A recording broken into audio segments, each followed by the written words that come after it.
Hey everybody, it's Connor. If you are listening to this, it is an off week for us for one reason or another. So I won't tell you when I'm recording this because who knows when this will be released. But for now, if you're listening to it, this is a bottle episode. Sort of. What I'm going to do is I'm going to rebroadcast an episode. But one of the episodes of ours I thought was especially good. And so lately I rewatched Prey, the Predator film Prey that was released in 2022. And I still really liked it. And I went back and listened to our review of Prey, this episode, episode 343. And I thought we did a great job discussing it as well. And so it was just a double dip again of the movie and the podcast. So I thought that it was still a good discussion and I still love the film. And so I just thought, you know what? I'll just put a quick little intro on it and I'll rebroadcast it the next time we don't have an episode to put out instead of just having an off week. So that's what I'm doing this week. So if you listened to this when it came out, you've heard this episode before, but if you weren't listening back then or you don't remember or you just want to check it out again, here's Dustin and I again discussing the 2022 film Prey.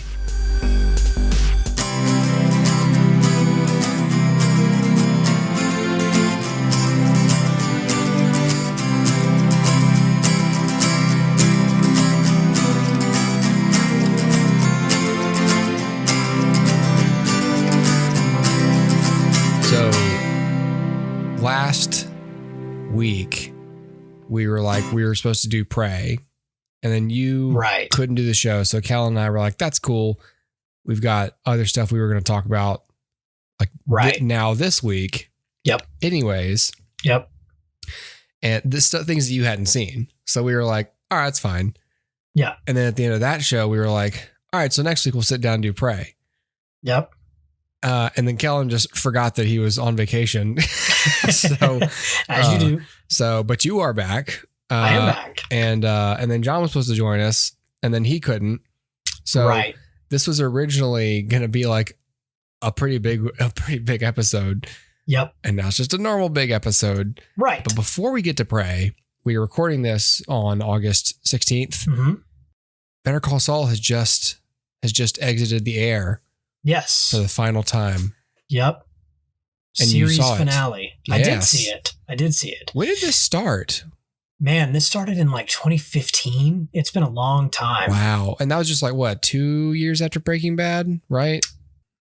Okay, so season, was it October? The last part of season 5 was, September 2013. You're right. 2013. Yep. So 2012 is when the final season premiered. Right. 2013 is when it wrapped. Yep.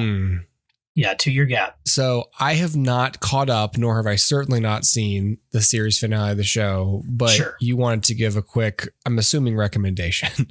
Yeah, for sure. So, I mean, maybe we'll do like a full on review one of these days after, I'd love to, yeah. After you catch up, after Kellen catches up, whoever. But for now, I'll just say, this is one of the rare shows that I decided to keep up with as it was airing rather than wait. And so for the past few years, since I cut cable, I've been able to view it next day, like by buying it on Amazon or whatever, each episode as they come out. This year, I actually have cable, so I was able to watch it live. This may be the last show that I ever watch live. I mean, I don't know. One day it'll be the end, and this seems like as good a place as any. I'm not connected to any other shows that are currently airing on television proper. 2-year break, and then this has been years in the making. Obviously, this last season had both the benefit and the problem to deal with, which was COVID. And so the benefit of it was they were able to break and write most, if not all, of the season prior to ever going before a camera. Which is great because it allows the writers to have a full picture of the season without the deadline of like, oh, okay, we're starting to shoot right now kind of thing hanging over them. So by the time Bob Odenkirk gets in front of a camera, they know the last episode, which is cool. But all that to say, this season feels very intentional. This season feels very purposeful, and as if they had everything planned out for a very long time. Now, I've heard Peter Gould and Vince Gilligan talk behind the scenes. Same with Breaking Bad. They really don't have an end game. They didn't have an end game in mind when they started the show. This season is where the premise of the show really starts to take form. So back when they were trying to figure out, do we have a show here or do we not? The question that Peter Gould and Vince Gilligan asked themselves was, what problem in Jimmy McGill's life does becoming Saul Goodman solve? And they said, if we can come up with that reason, like what is it, then we have a show. And if we can't, then we don't have a show and we won't make a show. And so this is really the season where you start to see the problem that makes Jimmy go full Saul. And so this season veers a lot closer to the Breaking Bad days because it is a lot closer to the Breaking Bad days. So there's some cool connections there. And, I'd say if you really, really loved Breaking Bad, I'd say this season is probably going to be your favorite season. It's just great, the connection between the two without ever feeling, at least for my money, without ever feeling fan servicey or, those typical prequel problems. But yeah, so what I'll say, for me, the big question was, can they stick the landing? And I say yes. I think they totally stuck the landing, which is rare because, shows don't often do that. And it's even rarer that Breaking Bad sticks its landing and then this one does the same thing. The cynic in me says they cannot possibly do it twice. And yet they did. And even El Camino, I've heard the complaints, that it's not necessary, blah, blah, blah. I liked El Camino. It's weird that they have been able to essentially roll the dice 3 times and come up a winner all 3 times. But they have. So if you've been waiting until the end to try to jump into Better Call Saul, or if you're a few seasons behind and just wondering if this is going to be worth it, the answer to that question is yes, it is worth it. Yes, it does. In several different ways, paint the Breaking Bad story a little bit differently, but never in a way that feels like it's contradictory or like it's sort of belittling Breaking Bad to build Saul up. It is, it's just flavoring it in a different way. And obviously, just by its nature, you're going to know more about Jimmy McGill, about Saul Goodman, if you watch Breaking Bad a second time, after having watched Better Call Saul. So it just flavors it a little differently, and it's great. And for my money, I think it's the best prequel ever made.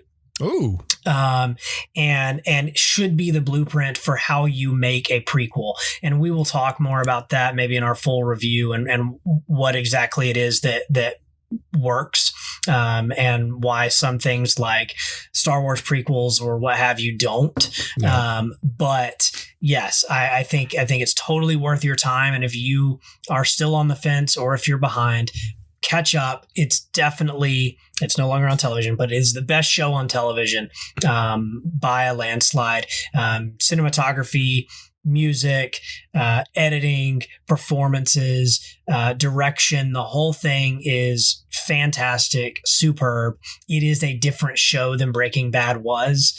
But here in its final season, you start to see the common elements, and that's really fun to watch those unfold in real time. So yeah, I had a great time with Better Call Saul. Totally recommend it. And one day when we do our play-by-play, we can talk more in depth about it. But for now, totally recommended. The first 5 seasons are on Netflix. season 6. I don't know when it'll drop on Netflix. Like I said, it just finished airing on AMC, so it may still be a while. You may have better luck if you just wanted to like pick up the Blu-ray when it comes out. I'd imagine that will come out before it'll drop on Netflix. But it being the final season, AMC might be ready to get it in front of as many people as possible. I don't know. So we'll see. But great show and highly recommended. And I look forward to whatever it is that Vince Gilligan and Peter Gould do next. And I have enjoyed their answer to what's the next spinoff, which Vince said there is not another spinoff. For now, at least, they are moving on, doing something different. And I loved his honesty. Vince Gilligan said something to the effect of, if everything I do next fails, then yeah, it'll be tempting to come back to the well. But for now, no. And that's, isn't that the truth? That's how it always works. So, but this feels like a closure, final, done. There are no more loose ends. It's great. That's awesome. Yeah. Well, I'm glad it stuck the landing, because that is always the big question, is like, is this I like it now, but does this take a turn? Like, I mean, I liked Game of Thrones, and then rare. Right. Well, and I hear the same thing about shows like Dexter, right? I've not seen Dexter, but that's the impression that I get. One reason I haven't seen Dexter is I heard that it shits the bed. So. Right, exactly. And so, it's one of these things where you just have to be aware that, like, after so many years, your audience has expectations in mind. And so you better think through what you're doing. Well, I'm excited. I mean, I wanted to catch up on the show, and because I'm a couple seasons behind. But yeah, I'd love to, once I'm done with it, I'd love to sit down and talk about it and hash it out. It's one of those prequels that, like, when it's done, it makes you feel like, man, I need to go back and watch Breaking Bad now. Yeah. Because, like, the freshest thing on my mind is Better Call Saul. So let me just, like, continue the story on. And I'm curious, like, I'd love to experiment and show Better Call Saul to somebody who's never seen Breaking Bad and work backwards. Yeah. But I really don't think it would work as well. Interesting, because you one could assume, because it's chronological at that point, that it would work fine or better. You would think, but there are it feels to me like the creators are sort of like, they know probably some people haven't seen Breaking Bad, but we're going to write for the people who have. Mm-hmm.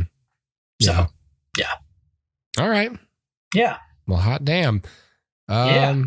Cool. Well, that's all right. Well, we'll move on then to tonight's movie for sure. But let's do it. You got me all excited. You got me all hot and bothered, Dustin. Yeah. For some, it's so good. Saul. It's so good. All right. So let's talk about Prey. Let's do it.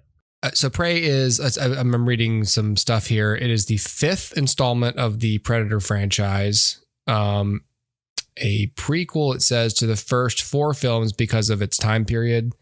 Mm-hmm. But this is a film that is on Hulu. It's a Hulu original. It dropped by the time this is out. It's been about 3 weeks or so. Yep. I don't really follow film news too much anymore beyond what's in our text thread. Mm-hmm. But I remember when I first started seeing, like, first trailer for this or whatever, I wasn't aware that it was just on Hulu. I thought it was theatrical. Sure. And at some point I was like, oh, this is exclusively on Hulu. Yeah. Weird. But then I was also like, oh, good. Like, I can see it right away, Yeah. There's that mixed feeling. And then I didn't realize it was directed by Dan Trachtenberg, who I've been aware of since the Slash Filmcast days, because he was like a podcast host. He was one of the what's it called? The Totally Rad Show. Yeah. And so he would come on the Slash Filmcast every now and then. And I remember when he directed that Portal short. Yeah. Because Portal was big at the time. And I was like, oh, wow, good for him. And then was it straight to 10 Cloverfield Lane for him after that? Like, didn't he direct something before that? Maybe some TV? Let me see.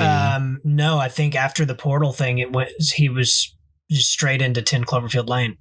Obviously, the premise being that it's 1719. There's no mercenaries.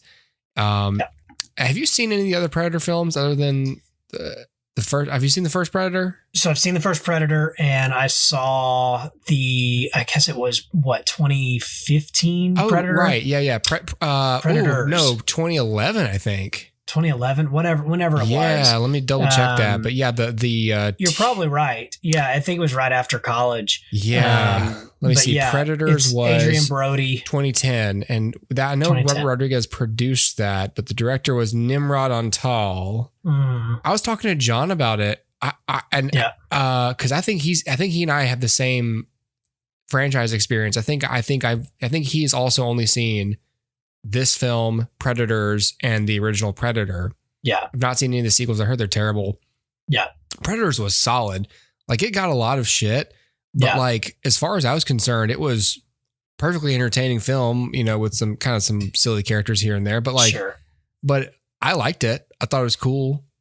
Yeah, I mean, I remember liking it. I don't really remember much about it, but I saw it in theaters. Yeah, in that one, they find out that they've been dropped onto the Predators planet. Predators and come to Earth and hunt people. They have been abducted and taken to the Predator planet. So even if they win, they can't escape the planet. Right. And it's a bunch of like convict ex-military people. And I remember that was one of the first things I saw Alice Braga in, and Walton Goggins is in it, and Topher Grace is in it. Yep. But yeah, like you said, Adrian Brody, Lawrence Fishburne's in that movie. Yep. Anyway, Predators was pretty legit. And then I heard that this most recent one, The Predator, was terrible. Yeah. It seemed awful. Yeah. Yeah. Anyways, this film is not terrible. This film I really enjoyed. And I believe you did too, which is why we're here to talk about it. Kellen enjoyed it, which he and all of us acknowledged is strange. Yeah. It was so funny because I was sitting down watching and I was like, hey, who else is watching Prey? And you and him were both like, oh, I am actually. And about, 30 minutes into the movie, Kellen was like, this is actually a good film. What happened? How did this happen? Yeah, right. Because it's a franchise film. It's been put straight to streaming. It's, got a, arguably gimmicky, premise, and there's no reason why it should be good, but it is. So like I said, Dan Trachtenberg directed it, written by Patrick Aison, starring, now bear with me with these names, Amber Mid-Thunder, which is a fucking awesome name. It's a great name. Dakota Beavers, Michelle Thrush, Stormy Kipp, Julian Black Antelope, Bennett Taylor, and Dane DeLigro. So the reason those names are so unconventional, these are all indigenous actors. They are of various Native American ancestry and tribal lineage. For instance, Amber Mid-Thunder is Sioux, but they're all playing Comanche warriors. That's why it stars so indigenous. You may wonder why all the indigenous people. Well, the main characters are are Comanche Indians, Native American indigenous. God damn it, I don't know what to say. They're Comanches, Comanche people. That is it. There you go. And that's going to be so chopped up in the edit. They are people. They are people. They are people. I was just learning to love. I was just learning to love. So in the film, essentially, Predator comes. It's a simple premise. The Predator comes to Earth. It's 1719, and it quickly locates. Oh, the apex predator around here is the human, of course, and it is our particular band of characters, or our main heroine. So it's inherently cool because there are no machine guns or big burly action stars or explosives or conventional military warfare against alien conventional military warfare. What I love about the movie is it's really well shot. Yep. And it has minimal dialogue. Even though the characters are speaking English, right? But it is not excessively written because that would have been kind of weird.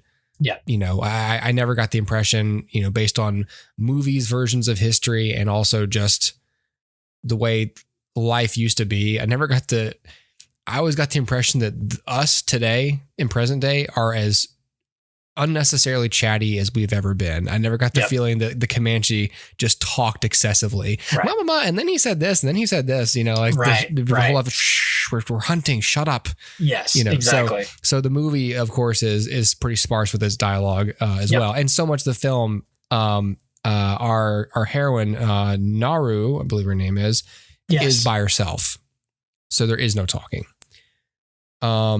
Anyway, lots of good things about the movie. Really well shot. It takes place in, you know, the Northwest Territory, the Wyoming Northwest Territory. Is it Northeast? I forgot all my history. Northern Great Plains. Wow, I wasn't even close. I don't know anything. Did you see this movie? I didn't. Good night. This whole thing is a ruse. Oh, I'm a hack fraud. I don't know. What did you like in particular about the film? Yeah, no. So weirdly enough, I didn't really know anything about this until, I don't know, like a week before it was released. I happened to see a trailer for it, and I was like, or an ad, and I was like, oh, snap. Okay, that's a new Predator movie. I'll see that. That's on Hulu. And so I didn't even like really know anything other than Predator. That's it. That's all I knew. And free. I already have Hulu. And free. So like that's all I knew. That's literally all I knew. So imagine my surprise when I sit down and it's like, you know, it starts in the Comanche language and then transitions into English, and you see the time time and location card on screen, and I'm like, oh, that's what this is about. Okay, cool. Yeah. And so what I liked about it is it felt anthology-ish, which we don't do as much as we should. Like with something like The Predator, or, I mean, even Alien, which, you know, you kind of lump them together because of those spin-off movies where they were lumped together. But these movies, they're essentially like slasher monster movies. And like, that's the premise. It doesn't need anything more than that. It's just a group of people being hunted. That's it. That's all you need. So the logical thing is, I don't know, just pick a time period and a group of people. Yeah. And there you go. Like, that's all you have to do. And it kind of proved that, okay, is there going to be a Prey 2? Maybe. If so, it doesn't even have to follow Naru. Like, it could totally just be like, this is feudal Japan, or this is, you know, freaking somebody pointed out, wouldn't it have been interesting for the Predator to show up in the middle of the American Civil War? Yeah. And then for North and South to unite against, like, just do an alternative history where there was no civil war. We united and killed the Predator, and we lived in peace and harmony. There you go. Like, yeah, I mean, that you could do anything. Yeah. And that's what's great about this premise. And so, like, I can't sit here and be like, oh, the story is unique and whatever. It's just the monster hunt people. Like, that's the whole premise. But and girl wants to prove herself to a tribe that says she can't. Right. And like, these are ideas that are not foreign to us. We've seen them a million times. But what's great is packaging them together. And I think that Naru's journey is easy to latch onto. She's a good character, and from the outset, like, you side with her. You want her to succeed. And at the beginning of the film in Act 1, she has a major setback. Her goal is completely dashed, and so she has to then kind of rebuild from that. It's great setup, great structure, and then there's this weird twist. It's not even a twist, though, that then the French trappers are involved in, like, all of this stuff that I didn't see coming. And so to me, I was just invested. And I think that's what it boils down to is, can I invest in this main character? Yeah. Is she super talkative or like I know all about her backstory? Not necessarily, but I don't have to. And all I have to do is know that her goal is to be respected as a hunter. Mhm. Her goal is to, sort of defy these gender roles that her tribe wants to keep her contained in. Mhm. And then even though we as the audience, we kind of know she has the ability. That's what I latched onto was her character, and her dog was super awesome and cute to look at. And I'm like, hey, I like this dog. I like a good movie dog, and so I was on board with that. And then this Predator is sort of a more like ancient version of the Predator. Like it's not the fully high tech crazy Predator that we've seen before. This is like a back in time Predator, but he still has crazy weapons that these people have never seen before, laser guidance systems and cloaking and all that crazy stuff, and of course a spaceship. So, so he's technologically advanced, but he still somewhat seems a little more like primitive. Yeah, more primitive, and I think that's a great choice. He's intimidating, and I just enjoyed watching him fight her. Like that's just a great time. I think if I were to critique any one part of it, it would just be the visual effects. There are some CG animals in the film which at times seem really great and at other times not so great. And I kind of knew what I was in for. There's a scene early on where she's hunting a deer and the deer's running, and it's like, okay, this is a CG deer. Yeah. and you just kind of have to let it go. And you'll see a lot of other CG animals throughout the film. And you know what? These are animals that are being hunted by a monster. So yeah, probably don't like actually kill some animals for this movie. But you know what I mean? Like you couldn't possibly train real animals for what they had to accomplish. Yeah, to do this. Yeah. So I'm okay with it. But that is a little bit of a detractor for me. But apart from that, I mean, visually great, story wise, it's great. I mean, it's good. I'm not going to say like it's a masterpiece, but it's good. It's great. It does what it's supposed to do, and it does it effectively. And that's all you can really ask of a movie like this. So I'm on board. I mean, I haven't seen all of the films, but assuming the ones I haven't seen are terrible, as I've heard they are. Yeah. This is my favorite of the Predator movies. The first one is what it is, but it just doesn't happen to be my cup of tea compared to, I won't say where Predators sits on that list, but I will say I really enjoyed it. Although I haven't watched it since. Was that? No, it couldn't have been. I don't know what happened to that Blu-ray. I was about to blame that on the Delta employee, but that was after that. So I can't do that. So I like the original Predator, but I don't love it. And like, I know it gets a lot of praise and a lot of people really love it because they grew up with it. And, it's 80s classic action. I don't know if they've watched it lately though. Yeah. To me, like it's fine, but it's not nearly as good as Alien. It's not nearly as good as the Terminator. Like it does not hold a candle to those. And so, I mean, it's fine, but I have no love for the Predator. And the truth is, the completionist in me says like, oh, I liked Prey. Let me go back and watch Predator 2. But then I'm like, you know what? I actually have no interest in this. I really don't. I'm good with this being a cool movie. Yeah. And knowing that there are other Predator movies out there, but I have no interest in rewatching them. I agree. No, I enjoyed this way more than I did the others. Yeah, exactly. No, this one was awesome, and it's getting some criticism. I don't know if you've been tuned into any of this or not. No, this I can imagine what it is. What it's a woman. Yeah, it's a woman. It's a Mary Sue. She's a Mary Sue. No, see, okay, hold on. let me just put a pause on that. Mary Sue is such an overused term. Yeah. It's like by those auspices, women can't do anything in movies. Yeah, correct. Like I'm gonna Google right now. What does like the actual definition of as Mary you're Sue? Googling that, I will just say like it is like a sexist argument because it's assuming a woman that has too many skills couldn't possibly exist. Yeah, right. It's like, unrealistic, or I don't Christ. believe. Yeah. This says Mary Sue is a term used to describe a fictional character, usually female, who is seen as too perfect and almost boring for lack of flaws.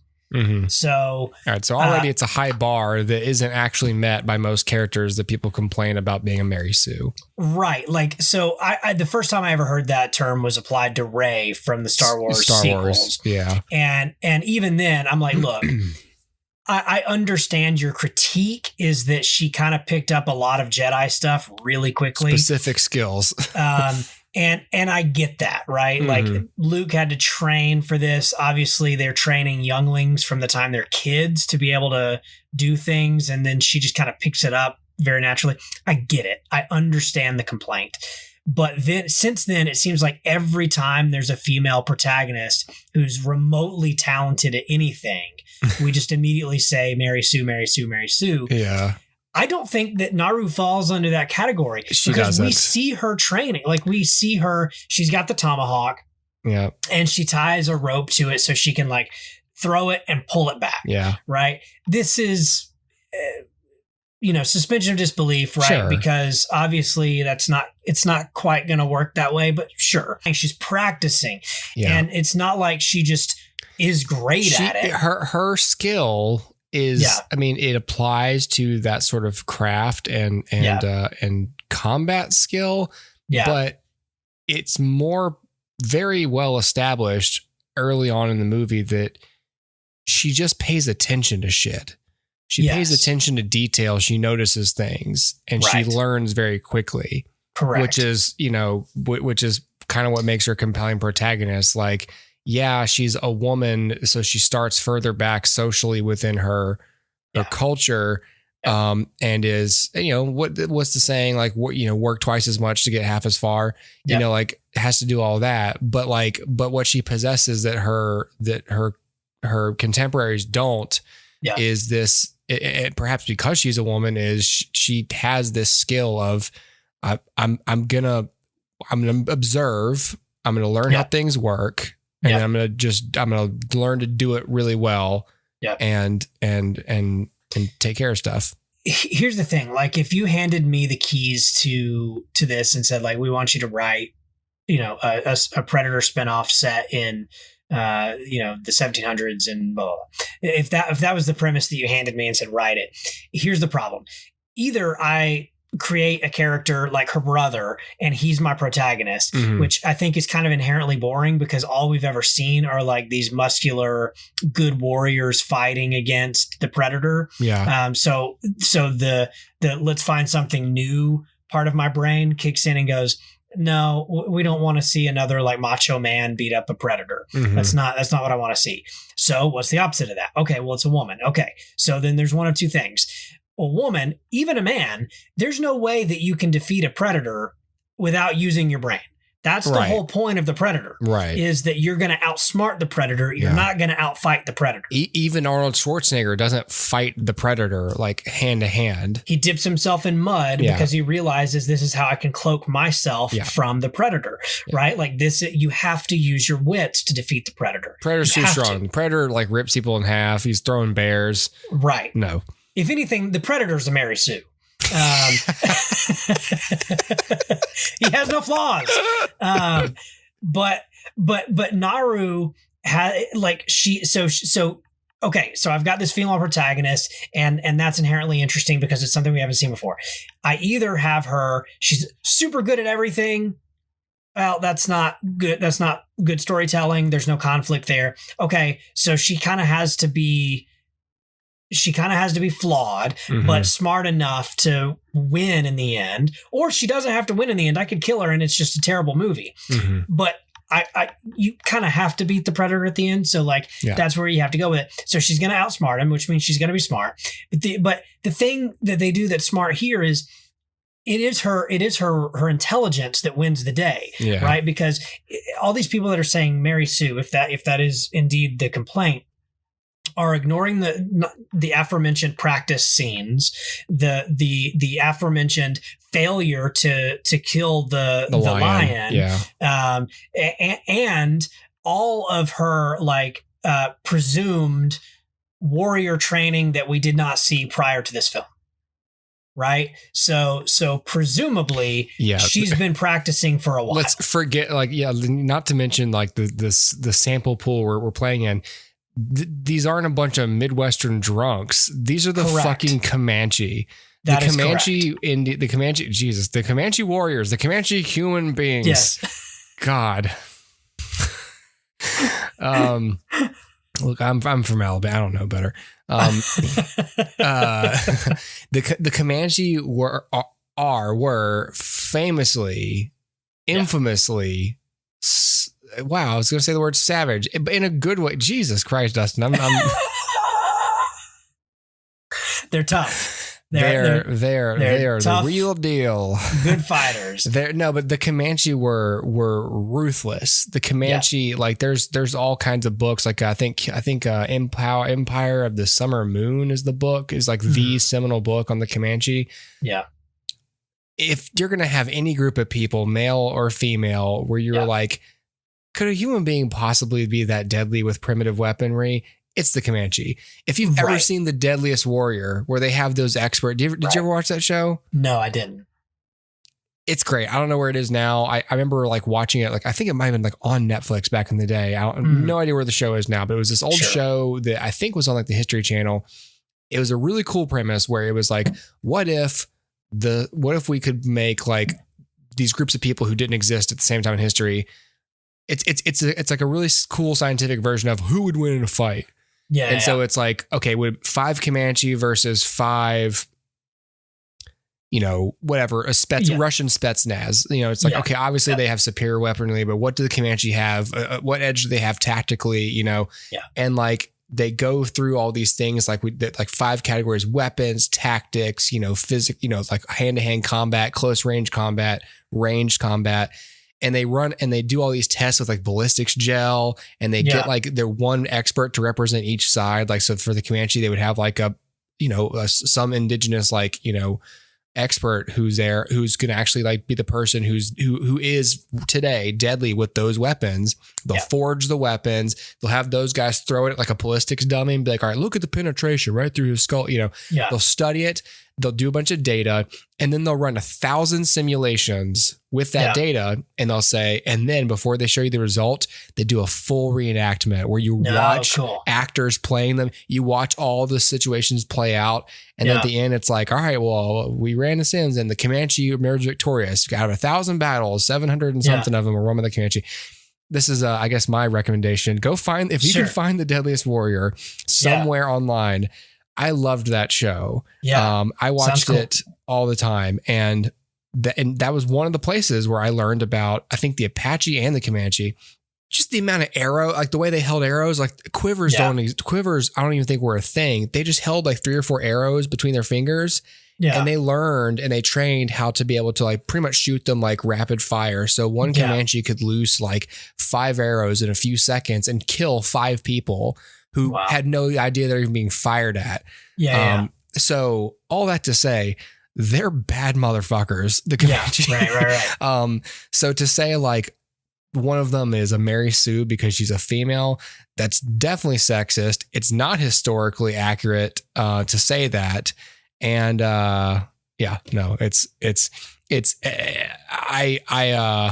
even like people like many people are giving this film credit for historical accuracy, both to the gender roles that existed in Comanche tribes, and also just like the period clothing and the horse culture, and even the toothbrush. Like it's like they had like they committed hard to it, and that's one of the reasons the film is respected.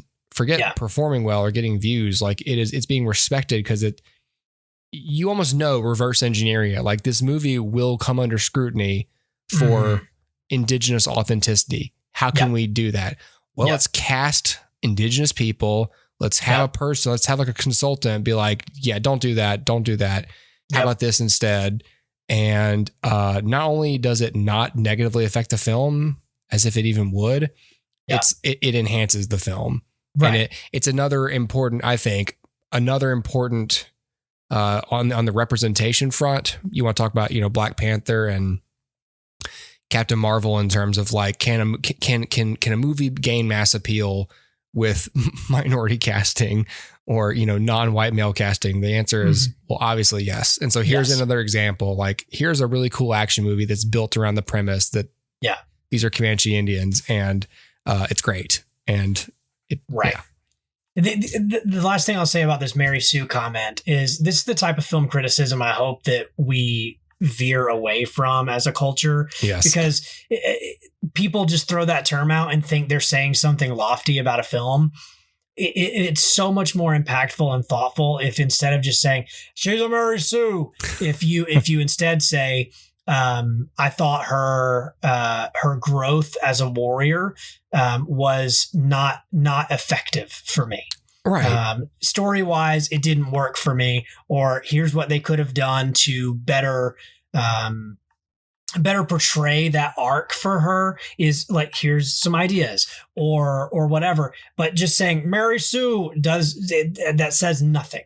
And obviously you don't understand what that term means if the term, because to me, there's a very obvious difference between, and I'm not calling Ray a Mary Sue either, but there's a very clear difference in the way that character is treated in her story versus this character.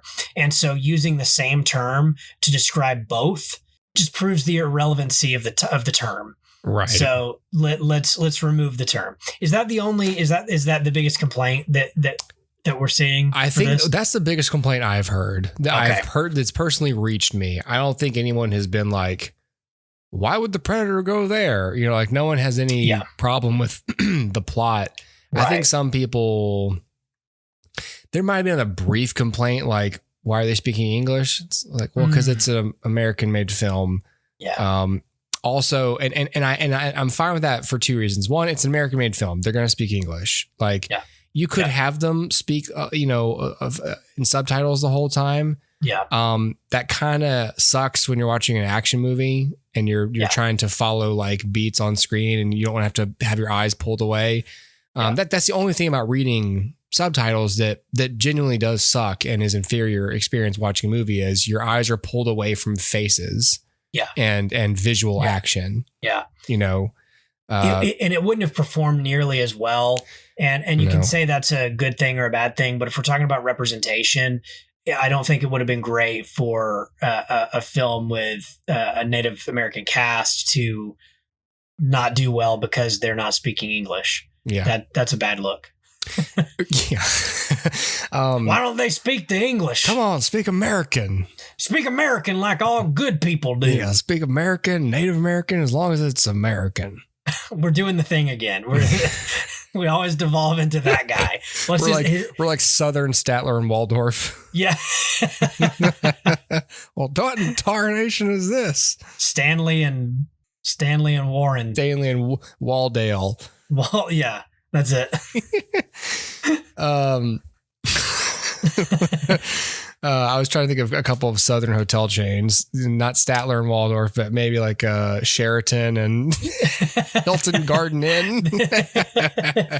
But they do the thing here, which I think is the correct thing, which is the Hunt for Red October thing. Start the film in Comanche, and then they transition it to English. For those who don't know, is cinematic language for, they're not really speaking English, but we're not going to make you read subtitles for this whole film. So we're going to put it in English. Okay. Is everyone cool with that? Would you rather it be the other way? And cause that's what Hunt for Red October did. Again, to briefly explain it, The Hunt for Red October is a film that's primarily Russian characters, but the film is played by, well, first of all, the book is not written in Russian. It's an American book by Tom Clancy. So the book's already Russian people speaking English. Spoiler alert. So of course in the movie with Sean Connery and I believe Alec Baldwin is, they start in Russian and then they do this thing where someone is reading a book, and I remember this factoid. Actually, I don't know if you remember every little piece of it, but they're zooming in slowly on this person, and he's Russian. And he's just reading a quote, and then when he says the word Armageddon, we speak to English, and I believe that's because that was the one word in the entire two languages that are the same, that sound the same. Like the Russian word for Armageddon is Armageddon. Yeah. So they picked that word to stop the zoom and then reverse back out. And as we reverse out, he continues in English. Yeah. And that was their way of saying, these characters are Russian. Look, we made them speak Russian for a scene. We're going to have them speak English now. But just so you know, and just in case you get lost, they're speaking Russian in universe. Right. And then Valkyrie did the same thing. Yep. Another famous woman. They're like, oh, English actors, German characters. They did the thing. Tom Cruise is speaking German. Tom Cruise, by the way, learned German, learned an entire language to prepare to speak German for the entirety of that film. Yep. And then they were like, let's do it in English. Yeah. So he writes a letter. And as he's writing the letter in German, he's speaking aloud in German. There's an overlapping voiceover, also Tom Cruise, that begins in English and stays in English. And for the rest of the movie, German characters speaking English. So this is the third film that I know of that employs this device. It works, it's valid, and as long as you do it, there shouldn't be any confusion. Unless you're a moron. The only thing that slightly takes me out about it is sometimes when they do use words from their native tongue, and I'm like, oh, so wait, what are you speaking? You're right. Why did my translator bust? Hey. Yeah. Hey, wake up. But no, I agree. I mean, if you're one of the people that can't enjoy the film because they're speaking English, it's an English movie. You shouldn't watch movies. That's the thing. Like movies, to a certain extent, no matter how authentic they are a dramatized representation of an experience. Right. You know, yes. Oh, wow. They're not speaking Comanche. You know what else is weird? There's a fucking alien in this movie. Yep. That's weird also too, weird. Right? Yep. I'd argue a bit more weird. And it's not speaking English either. Why are they speaking English? No, they wouldn't have been speaking English either. Yeah. What about the thing they're fighting? Do those exist? Would that have existed? That's crazy too, right? Right. And they hint at it later in the movie, just like in case you're lost, the French people are speaking French. And then he's like, I also speak Comanche. And I was like, you mean English? Are you? Oh, yeah. Yeah, speaking Comanche. Right. Exactly. Right. Yeah. I also speak Comanche. Right. You see? Do you hear me speaking Comanche to you? This is it right here. Yeah, this is it. He looks at the camera. I'm speaking it now. Right. But did you like the action in this? Because I did. I did. Yeah, I thought it was great. There's that the sequence. It's creative. Spoilers, maybe. Yeah. There's that sequence where the predator is being attacked and attacking the French trappers, and that's just a great sequence. Amazing. My brain immediately went to that No Man's Land Wonder Woman thing, and I just want to see the mashup between, like, somebody edit on one side is the Predator in this like wasteland, and the other side is Wonder Woman, because like visually they look similar, very similar. But yeah, yes, it was, the action was great, easy to follow, easy to understand what was happening, even though one of the characters is literally invisible, and yeah, I enjoyed it. I thought it was great. It's just really inventive, and of course, you know, you don't have, or for the most movie, you don't have any gunpowder based weapons, right? And so you just got a lot of creative stuff with the Predator's weapons and with, you know, hatchets and bow and arrow. Yeah, I love all of his weapons. Yeah, the Predator's weapons are great, and then you move into firearms with the French and his shield smasher thing, and you know, his which he uses to like decapitate that guy. Yeah, his sharp shield. It reminds me of like a big vegetable strainer. Satellite dish thing that he expands out, cuts off heads. Yes. I love how his arm gets ripped off, and he's just kind of like, shit. I can't believe I let her take off my arm. I'm such a dumbass. I needed that arm. He's just disappointed. Like you would think at some point, like the Predators. Like, I know their whole thing is that they go after the biggest challenge, right? Yeah. But you'd think at a certain point the Predator would just be like, look, I've killed 27 humans. I'm going home. Yeah. That's enough. I don't need this one. That's not his game, though. It's not his game. He's gotta test himself against see it through. And I didn't even realize till, when you're supposed to realize it in the movie, I was like, oh, that flower, that herb she makes, it lowers body temperature. Body temperature. Oh, I totally forgot that's like an element of this movie. Like, that's cool. And yeah. I love that's set up. I love like the swampy, quicksandy thing. That it's like, oh, this is clearly a setup. Because what I thought was going to happen when that it was going to be like Arnold again. Yeah. And she was like, oh, I'm in mud and now I'm invisible. I was worried about that too, because I was like, well, we are somewhere where there's mud. I hope we're probably going to see mud later. Mud existed in 1700s as well. Mud is always around. I guess we're just always going to have mud, because they did mud in Predators too. Yes. Yeah. But I'm glad they didn't, and they went a different route, and that was great.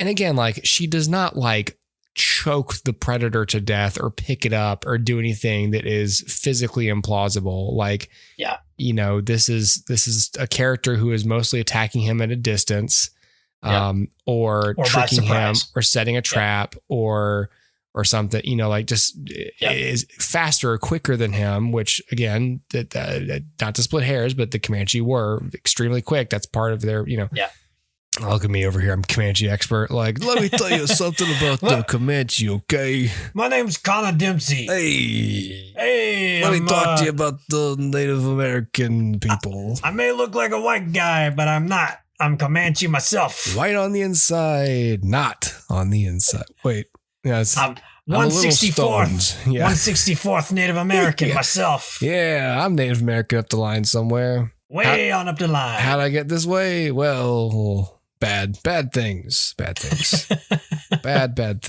Yes. Not by me, of course. No. And I have no proof that they were bad things. Yeah. Perhaps they were consensual. We don't know. Is there any white person who is no fraction Native American? I don't know. Are you any? Yeah. Yeah, me too. Okay. Yeah. Like what, like a 64th or something? I don't know. It's not a lot. We're from Georgia. Like it's all Cherokee. Yeah, Cherokee. Yeah. Yeah. Exactly. Yeah, that's what it is. I think everybody has some Cherokee. The biggest Cherokee influence in my life was the Jeep Grand kind. We're back to Stanley and Wilson or whatever his name was. We got to figure out his name. Anyway, hey Wilson, did you hear the dog's name in this was Sorry? Yeah, I was real sorry I watched it.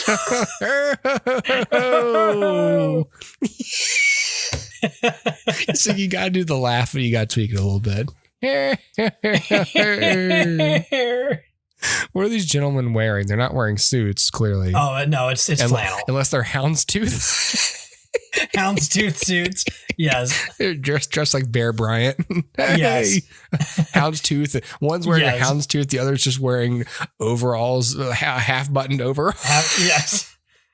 With some straw sticking out of his mouth. Yeah, that's what it is. The straw. Yeah, I was real sorry I watched it. Money bags. If we had any sense, we would have a company make these Muppets so that we could sell them. Yes, on correct. our website. Yes.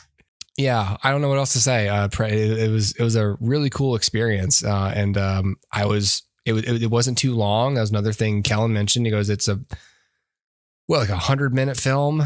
Like hour 40. Yeah, hour 40, yeah. And it was great. Didn't overstay its welcome. Yeah, kept it simple. Yep. And it let the visuals and the filmmaking drive the ship. Yep. Not jokes. People. Again, the big complaint that I saw about the movie was that it was woke, and it's like, okay, but as we said earlier, like having a female protagonist is not equal to wokeness. Right. Whether their primary goal of making the movie was to, like, I read Facebook comments on Friends' posts about the movie, and some of these people are just like, it's a big thing in Hollywood. They're to pushing the woke agenda. we've talked before, like there is not like a singular consciousness referred to as Hollywood. Right. Hollywood Correct. is not a monolith. There's just one entity, one HAL 9000 in a big fiery skyscraper studio, like must be woke. You know, it's it's Dave. There's not an agenda. There is a bunch of people who are really freaked out, who want to make the right thing, that they're trying to appeal to as many people as possible. And what dumb people on Facebook don't realize, quote unquote, wokeness is what most people want in their movies. Yeah. Not necessarily wokeness as those people define it, but people want movies to be less like they have been in the past. And because of that, studios are like, because there's such intense scrutiny about representation, authenticity, minority casting, you know, gender roles, like all that stuff. It's desexualizing female characters. Like, since there's so much discussion about that, and there has been for the past 10 years, every single day with every film that comes out, it's like, if you're a studio executive, it's like, whatever I make, it needs to check all the boxes. And damn it, if I'm just going to put out something that's horribly generic and not interesting, but I'm not going to lose my job for making some sort of culturally insensitive movie. Forget it, you know? Well, and here's, I think, the comparison that a lot of people draw. And like, I'm not going to sit here and pretend I understand the woke argument that people make, like why this is woke versus whatever else is not woke or whatever. I don't know. I'll say a couple things. One, if you're a fan of sci-fi and horror and the horror genre, and you get uncomfortable by a female protagonist, I would say that the genre as a whole should make you uncomfortable. Because like the Terminator, Alien, these movies we mentioned before, are nothing but female protagonist vehicles, and they're better for it. So if that idea is something that rubs you the wrong way, then I think you're thinking incorrectly.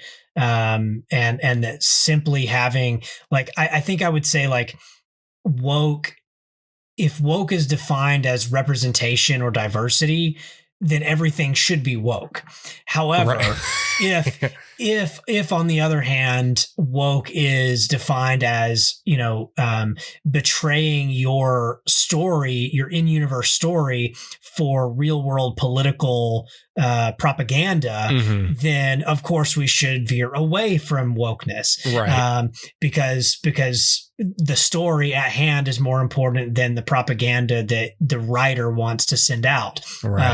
So like to me, I felt nothing in this, and the comparison is always going to be like, well, this versus Top Gun Maverick or whatever, because that had a man protagonist, and I'm like, well, look, because I've heard this argument. This is one I've heard, that the reason Top Gun Maverick did so good is because it ain't woke, and I'm like, well, look, it has a male protagonist. I'm not going to say like the reason that did well was because of anything other than the fact that it was a good movie that had told a good story about good characters and was fun to watch. That's why it did well. Yeah. And because attached to it is the biggest movie star of our time. Yeah. That white male co-star, that white male star happened to be Tom Cruise. That's why the movie did well. Right. It wasn't just, you know, Dan from down the street. Like it's Tom Cruise. So yeah, like, yeah, I don't understand that complaint with this. Like, I think you'd have to dig deeper and find, I don't know that I can come up with one off the top of my head, but like find a specific example of a film that betrays its story to tell propaganda outside of the regular suspension of disbelief of Hollywood movies.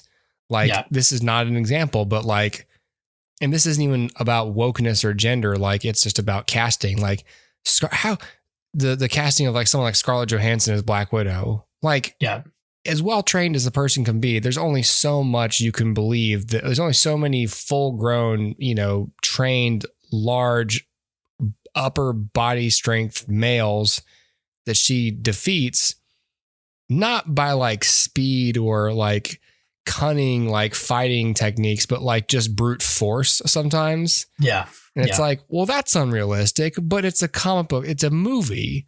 Yeah. Like, I believe that she can do it because that's the kind of movie I'm watching. Like, yeah. And the movies that want to do both, that cater to like, all right, we want to have some realistic action, but if we're being real, like no person could fight this many people relatively uninjured. Like the closest that comes to trying to do it realistically, quote unquote, is John Wick. And even then it's like, so they have him banged up a little bit for realism, but if you all it takes is watching one of those GQ videos with the doctors who will just go, okay, by this point he will be bleeding internally. Like he's no way he can stand up. Like, so like we can debate realism and physicality and whatever, and the amount of skills a human being can have at once, to death. But like, the point is like, if casting or gender choice of your characters is on story, then it's on story.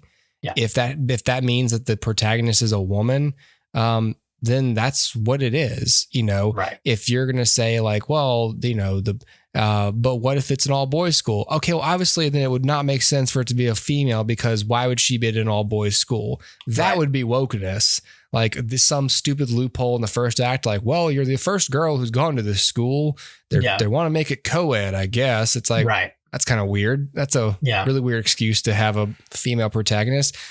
But because women are people who have been around for as long as men have been around, most stories are going to feature women to an extent. And when the choice is between a Predator movie with a bunch of males who really, they might have difficulties to overcome or flaws as characters that are probably mainly physical, because,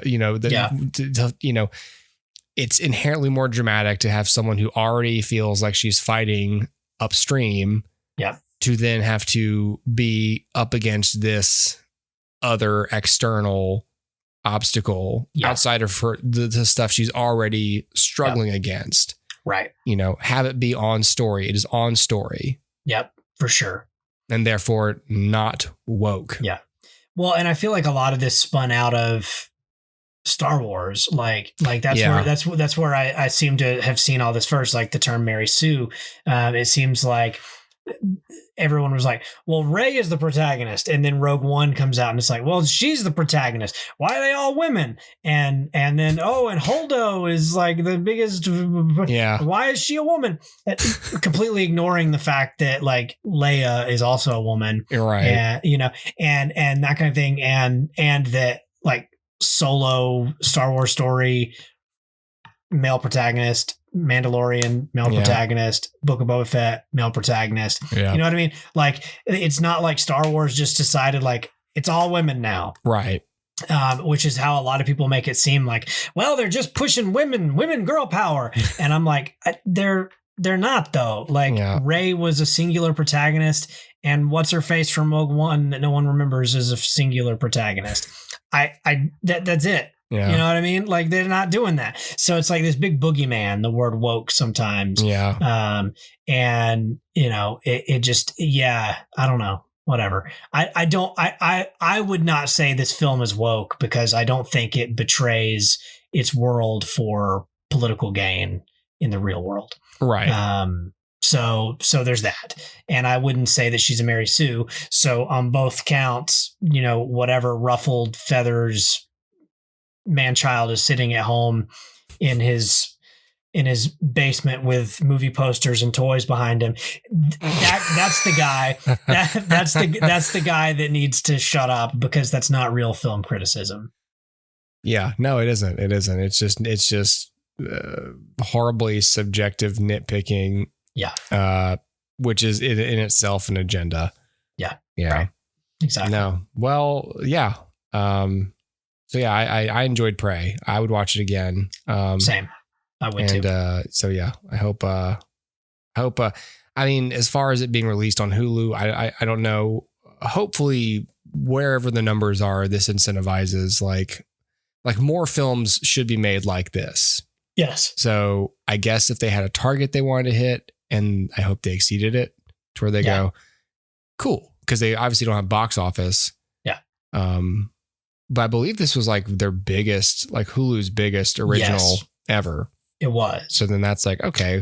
Which is great. And it's so unexpected because, again, like I didn't know about it till like a week before, but I watched it the weekend it came out. And then the next Monday I went to work, and the amount of people who had seen it was insane. You would have thought that it was like a big blockbuster in theaters that everybody saw, like a Marvel movie, because everyone was talking about Prey.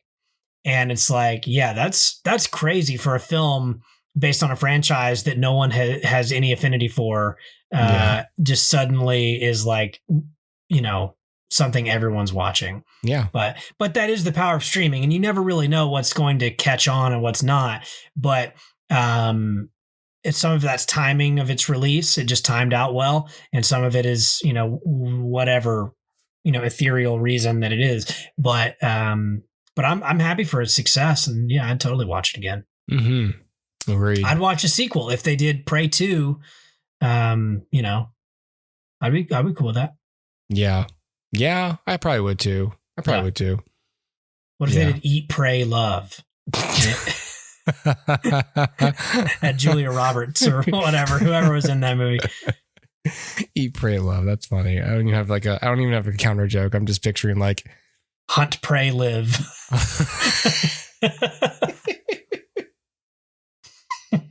Hunt, pray, comma, live. Correct. It's like meditating next to her, you know, and she's like, you really got to try to get as much as you can out of life. And he's like, you're right. And he just puts out the claws and stabs her through the head. No! Pulls her neck out. whatever noise it makes.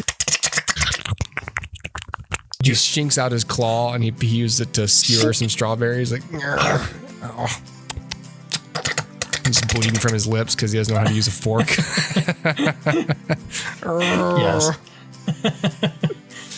All right. That's it. That's it. That's the one. Okay. All right, everybody. Bye. Goodbye.